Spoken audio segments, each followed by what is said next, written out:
Hello and welcome to the video. In today's video, you're going to take a look at a Shadow Typhlosion, a legend team for the Open Ultra League. And I want to say before we start with the video, thanks so much. Thanks so much for the support on the last video. I really appreciate it. Like literally so much support on the Great Ninja video. So thanks so much. You're going to see now most of the days, most likely one video for the Lostheart, one video for the Ultra League, which kinda hopefully makes everyone kinda happy with that. I know the current leagues are not really as ideal, but don't worry, next week we have Master League instead of the Ultra League, which is most likely worse for most people, but at least it's fun to watch. Honestly, I do like to do content for Master League. I feel like Master League content is always kind of fun to watch at least. But yeah, Ultra League here, going to be bulky boys, but we have to try to, of course, stay positive here and bring some not so bulky boys, like our Annihilate or our Typhlosion. And now this is going to be a very interesting legend team here. Mainly because Typhlosion. Like, Typhlosion is a Pokemon I want to take a look at anyway. Also wanted to take a look at a way of fixing the lag with the fast moves. I actually have a little bit less fast moves issue recently after getting KO'd. After I downloaded all assets from the game. So maybe if you want to, you could try to do this as well. Maybe it helps you. I have no idea. But yeah, the current bug is a little bit annoying, but we're going to still be able to win the first battle. Thanks for coming up. We're going to have a great lead here, and I have to keep alignment. We're going to get the Manabus out of here. That is cool. Manabus is fine. Manabus is a nice Pokemon for us. And we have Thunder Punch, and honestly, I do think it was the right decision, by the way, to go into my Typhlosion here compared to my other Pokemon, because now I will be able to, no matter what basically is happening here, I will be able to kind of pressure the opponent. And that's the main thing for it. I might have to invest another shield or anything like this, that's going to be okay. But I should be able to completely pressure the opponent here, getting the shield from the opponent as well.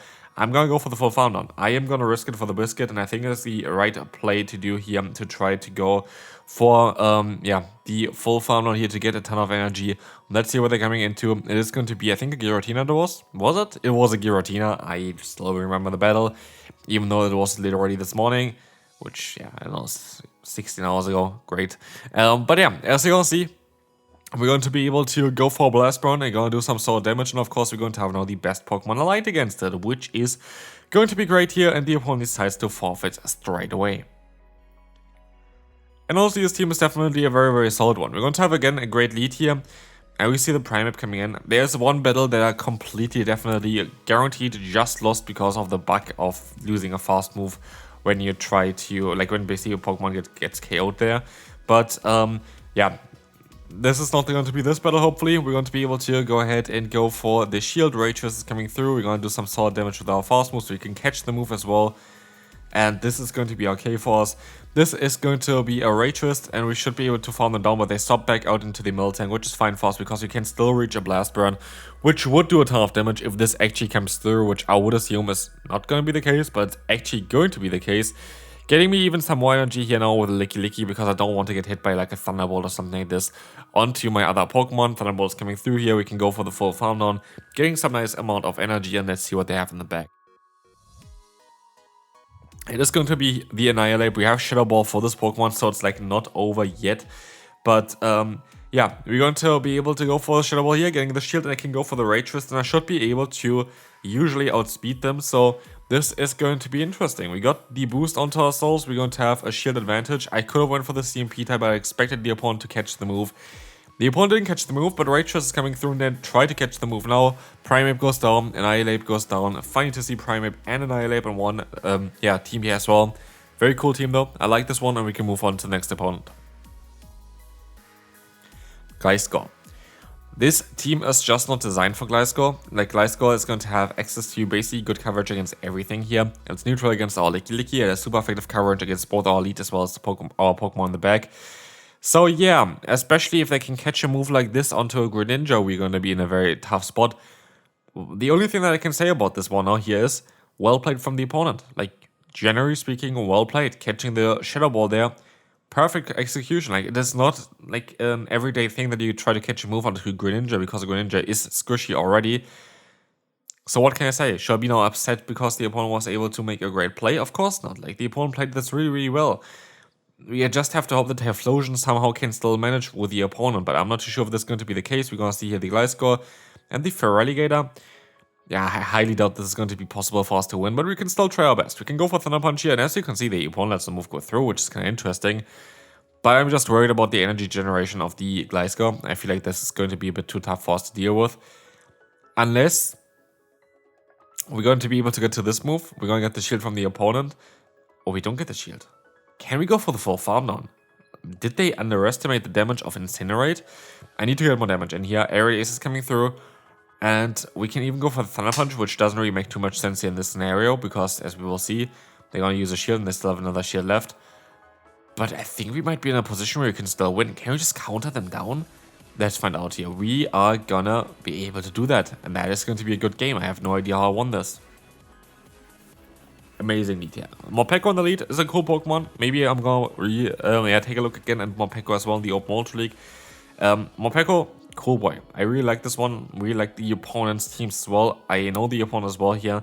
That's a very talented French player as far as I am aware. And they always bring some crazy spice into the Ultra League. And usually have a lot of success with us. Usually with electric types, generally speaking. I think they were running Luxray a lot of times beforehand, which... honestly, I really hope that Luxray is going to get buffed next season. I feel like it's like one of those cool Pokemon that just doesn't get the love it deserves because it just doesn't have a good fast move. Like, it has amazing charge moves, but just no fast move at all. And that's kind of unfortunate. But as you will see here, we're going to be still in a great position. We're going to be able to let the move go through. Getting rid of all fire type Pokemon can be a bit tricky because especially if they're going to have something in the back that's going to be weak to fire. But still, I think it's going to be the best play, especially as you're going to be able to let the move go through here as well. Oriel is coming in. We will see here swap out into the Licky for us and into the Clefable for the opponent. And this should be fine. I don't think there is a way of them basically winning this battle, mainly because I still have the shield left. If I wouldn't have the shield left, I would have been a bit more worried, but I can just go for the Moonblast, like, can let them go for the Moonblast here. And I am not in a position where I have to use a shield at all. In this case, I even let the move go through, and it's going to be the Swift, and that worked out really, really well. Because now we can go for the Shadow Ball here, and they're very likely gonna let the move go through. It is going to be the Clefable going nearly down here. We are forced to go for a Voice Slam to knock them actually out. So that's kind of unfortunate, but as we will see, we're gonna be able to go into the Annihilate, and we can go for another hard-hitting charge move to hopefully win us the battle. And of course it will be, and we can move on to the next opponent. Moving on now, let's see what the next opponent is going to run. We're going to have here the Feraligatr in the lead. That's not going to be an ideal lead, but we're still going to be able to chunk them quite a bit with counter, especially after boosting it. We see the Hydrocan coming through, and we're going to be able to go for a Rage Fist, which is very likely going to get the shield from the opponent here. It is very likely the best way of playing this out. We're going to swap out here into the Licky, and they go for a charge move, which we can let go through. I think it's going to be the best play for us as well to just let it go through, and we can see here as well, the opponent goes into the Sand Slash, well played by them. Catching that move is quite well done. And as you'll see, the opponent is going to still be in a position where they're going to be very likely able to knock me out. They have to go for 2 charge moves no matter what they're going to do. And so, in comes here a charge move from the opponent. That is fine. We're going to let the move go through. It's going to be the Ice Punch. They have to go for 2 Ice Punches, basically. And so, here, they're going to still be able to survive. We're still forced to go for a shield. It's not really looking too good for us. And they swap out into the Tentacruel. I'm actually quite happy that I still have like the position that I have currently. It is not a great position, but I feel like we kind of made a decent effort at least to have a position where we can still have a chance of winning the battle. But it's going to be a tough one. We have the Thunder Punch coming in. We're going to get the shield from the opponent, and it all comes down kind of now on how I play with the Annihilate. Annihilate is key to win this battle. We have to play basically perfectly around this. We are gonna be able to at least force the opponent to go for a charge move here, which is actually quite nice. Like a Voice Slam would have been cool as well, but like getting that guaranteed there's gonna be okay unless the opponent is going to be able to go ahead and just, yeah, knock us out there. Next one, we're going to see here the opponent having a great lead for themselves, but not so much for us. And we're going to see the swap out now even into the Thunderfang variant of Steelix. It's actually kind of funny that Steelix is now kind of running Thunderfang, and that's like the big update for it. But we will see here the Shadow Ball coming in as well. Let's see what is going to be happening next. The opponent is going to go ahead and go for their next move, which is always going to be the Breaking Swipe. I don't know really why they decided to go for Breaking Swipe that much, but they do themselves there, like that's fine by me. They can do whatever they want to do. And so we're going to try to do our best here, going for more moves, but we can let another move go through. They just go for Breaking Swipe the entire time, and they don't even get the debuff. I keep the energy, and we see the swap out here from the opponent to the Dragonite. And this is not as easy to like do as you might think, because here's the issue. Dragonite is a very good Pokemon in the current meta. Dragonite does not need, basically it takes a little bit longer to go for a charge move with this Pokemon. Like, it doesn't really take as little as a Thunder Punch from Typhlosion. But they do so much fast move pressure that it is very awkward if you get fully farmed down, which happened here. And so we go into the Licky and our swap out straight away, expecting the opponent to try to catch a move, which doesn't work out. But they're still going to go for a charge move here and swap out into this Delix for whatever reason. Like, that doesn't make any sense at all. But we can go for the full farm down, have a ton of energy now, have a close combat stored, have like basically everything you could ask for. And we will see here the Typhlosion coming in. Would be maybe even better to just go for the close combat straight away, basically, because the opponent doesn't have shields. Close combat does so much damage, like literally. I think we go for the Rage Fist here, which is maybe not ideal. But as you're gonna see, the opponent is gonna go for the Thunder Punch, going to knock us out here. We still have to deal with the Dragonite, but Licky is gonna be able to seal that for sure. As you will see, we're gonna have the Typhlosion gonna go down, and that is so fine for us. So, we're going to see the Feraligatr here against the Elite. Again, not really ideal, but it can swap out of here, and hopefully going to be able to align ourselves a little bit better later on. As we will see here, Shadow Ball is coming through eventually, but sadly they have super effective coverage and of course a super effective fast move, while our is double resisted fast move. The cool thing you know about Cobalion though, this Pokemon is very soon going to be in the game for the Open Great League, and this is going to be a complete meta change as well. Like, this Pokemon is going to be very strong together with Orizian. I made a video about this already, but I'm also gonna check very quick when this is actually gonna start, because I'm very much excited for this one. It should start very soon. I think it's the last week before the actual Unova tour there. So yeah, it's going to be definitely an interesting event there. I'm still looking. Road to Unova there starts on 24th of February. That's going to be perfect. 10 AM I think it's going to start. And yeah, you're going to get like all of those legendary Pokemon from quest rewards. And that is going to be so important, because there are going to be so many new ones that you cannot miss out. So definitely going to be interesting how the meta going to shift afterwards, because I feel like Virizion and Cobalion are going to be Pokemon that you will see in the top meta. But anyway, we're going to now end up at the final battle for today.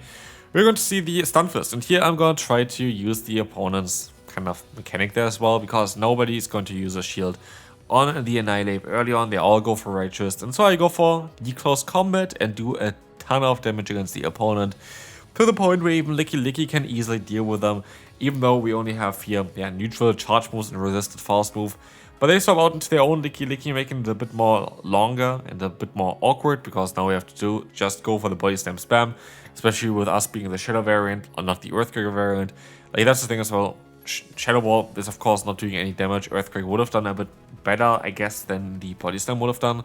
But we're just gonna let it go. We're gonna see the opponent is going to be in a position now, where they still have half health. I'm gonna try my best to catch a body slam. It is going to not work out at all. This is the only time where I catch, and of course it's going to be the Earthquake, which just completely obliterates us. So yeah, it is what it is. We want to see here the swap out into the Stunfisk, and now it's down to the Licky with all the energy and the Typhlosion. So we will see the body slam coming in here. We're gonna see that we need definitely minimum another one there as well. We will see another one coming in. This is going to allow us to get the KO, and let's see what is going to be in the back. It is going to be the Licky itself. That's the thing as well. There's so many Lickys today. It is absolutely mad. I see like a lot of times a lot of people are using basically Milting as well as Licky, or like mainly Milting or stuff like this. I felt like I only faced Licky. Like literally every single battle I had this Pokemon. And I don't know if it's ideal. I feel like Growlithe was a bit too strong for the buff there recently. I feel like -1 damage would be really nice. But at the current time, it still performs really well, maybe a bit too well as well. But we'll see here for the final battle, a Blast Burn going to connect against the Mandibus there, which is going to be fine. We will see a shield coming up as well from us. It is gonna be the Aerial Ace and not even the Dark Pulse. How could they do that to us? And so we can go for the Thunder Punch, which is going to allow us to get the shield and also the KO, and with that this game is over, and this is totally fine. And that's also going to be it for the video. Thanks so much for watching. This is a very nice legend team. I definitely worked out really well for me as well. But yeah, that's going to be it. See you then. Bye bye.